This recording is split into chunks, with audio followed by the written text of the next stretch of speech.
Americans for Fair Taxation presents the weekly Chairman's Report, written by Steve Hayes, president of Americans for Fair Taxation, and recorded by Bob Paxton, a volunteer with the Florida FAIRtax Educational Association. And now, this week's Chairman's Report.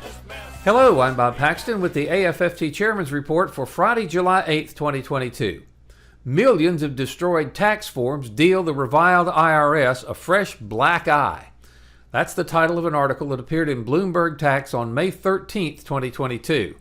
That article points out that in March of 2021, the IRS shredded 30 million paper-filed information returns as a solution to the pandemic-related backlog. The IRS explained the documents were destroyed because their computer systems couldn't process them, and they needed to free up computer space for new documents for the 2021 tax filing system. Adam Markowitz, Vice President of Howard L. Markowitz, PA-CPA, said the destruction of the tax forms won't end up on most taxpayers' radars, but there could be some documents that were destroyed that were very important for certain taxpayers. The general public already hates the IRS, he said, and this certainly isn't going to help them. Grover Norquist, president of the conservative advocacy group Americans for Tax Reform, said a commonality between the destroyed forms and past IRS controversies is that they came to light because they were discovered by outside entities. They're killing their credibility, he said. Trust us just doesn't work when you have lied through omission. Failing to disclose the destruction of the tax forms is not the way to ask for a raise, Norquist added. Representative Bill Pascrell, Democrat, New Jersey, chair of the House Ways and Means Subcommittee charged with oversight of the IRS, says he wants IRS Commissioner Charles Rettig gone. I'm not going to recognize him as the director because he's not acting like one.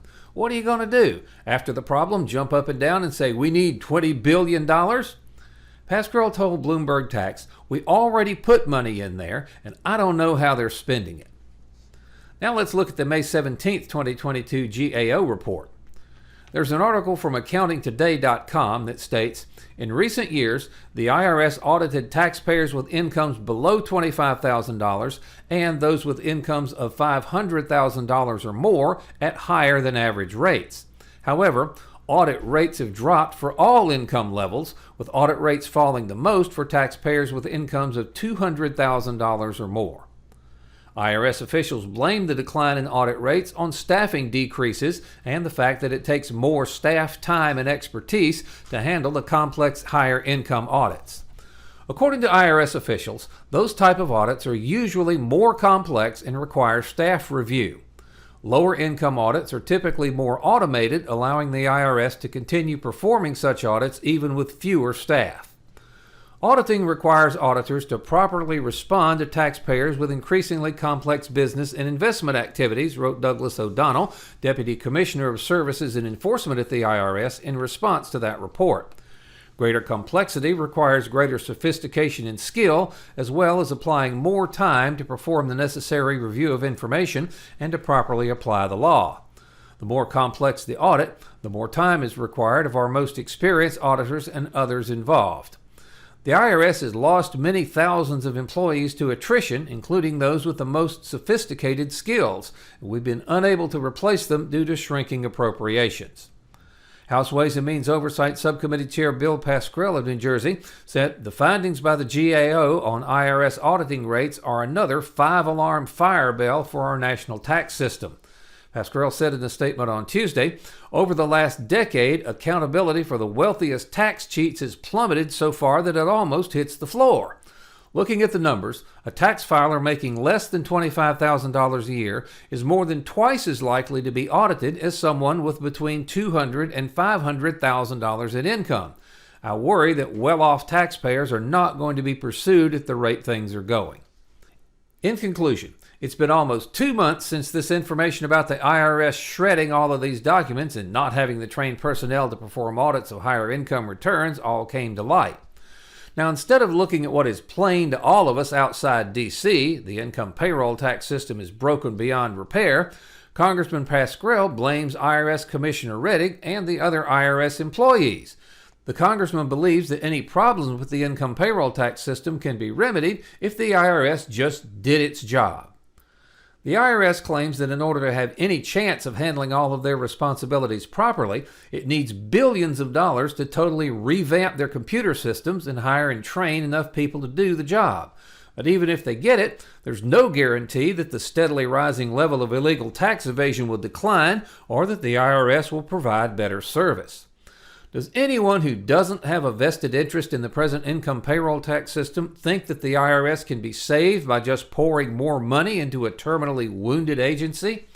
This whole debate on fixing the IRS is an insult to our intelligence. It can't be done. This is particularly frustrating for the rest of us because there's a much better alternative to the income payroll tax system, the FAIRtax.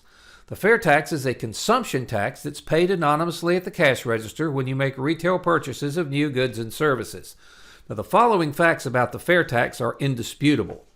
Lower and middle income earners are much better off under the FAIRtax than under the current income tax thanks to the prebate that completely untaxes spending up to the poverty level. You take care of your family's basic needs before you pay a dime to the federal government. The FAIRtax eliminates federal withholding and payroll taxes. Workers will bring home the full amount of their paychecks. Since you control what you buy, how much you spend, and when you spend it, the FAIRtax gives you back control of when you pay your taxes and how much you pay. The FAIRtax clearly shows how much tax you pay on every retail receipt. The true cost to the federal government will no longer be hidden from us. The FAIRtax is incredibly simple. It doesn't require tens of thousands of pages of incomprehensible laws, regulations, rulings, and court decisions to define and explain it. The FAIRtax is collected by the states and remitted to the federal government. No administration or enforcement is required at the federal level. So, instead of sucking up billions more of our tax dollars, the IRS is completely eliminated. The FAIRtax completely eliminates tax returns. No more keeping receipts, no more personal or business audits, no more sensitive personal data in government computers that can be hacked or leaked for political purposes. The FAIRtax dramatically decreases the cost of doing business. There will be no more tax liability and compliance costs being passed on to consumers in the prices of every product and service we buy. The FAIRtax levels the playing field between American and foreign manufacturers in the world market. Foreign products will no longer enjoy a price advantage over comparable American products because the prices of American products will no longer contain the embedded cost of the income payroll tax system. Congress can no longer grant special favors to their friends and punish their enemies by manipulating the tax code. That will have to be done with legislation that is much more open to public scrutiny. And finally, the FAIRtax actually taxes the wealthy. With no exemptions, deductions, or loopholes, it's mathematically impossible for people not to pay their fair share. The income payroll tax system is broken. It's no longer working. We can't repair it, but we can replace it with the FAIRtax. All Americans must join us before it's too late, and the wonderful country we love is further harmed. Join us and take back control of our country, not with bullets, but with the elimination of one of the biggest threats to our liberty and economic prosperity, the income payroll tax. We should all remember Edmund Burke's warning that applies to our efforts to take back control. Nobody made a greater mistake than he who did nothing because he could only do a little. We should also remember this quote from George Orwell's 1984, which, if we do nothing, may very well foretell your and your children's future. If you want a picture of the future, imagine a boot stamping on a human face forever. So, what can each of us do? We can write letters and make calls to our elected representatives and attend Zoom town hall meetings demanding that if they really want to allow Americans to take back control, the first step is to eliminate the income payroll tax system and enact the FAIRtax. Take back control. Help us pass the FAIRtax. The IRS will be gone and we'll pay our taxes when we make purchases. We, not the ruling class and their minions in D.C., will decide how much federal tax we pay, and we'll know how much tax we're paid because taxes will no longer be hidden from us. They'll be clearly shown on every retail receipt. If you have friends who don't know about the FAIRtax, send them to FAIRtax.org. Have them watch the whiteboards under how it works, and if they agree, ask them to please join us. Then, contact your member of Congress and the President and demand that Congress pass the FAIRtax, the only truly fair tax. This has been the Weekly Chairman's Report, written by Steve Hayes, President of Americans for Fair Taxation.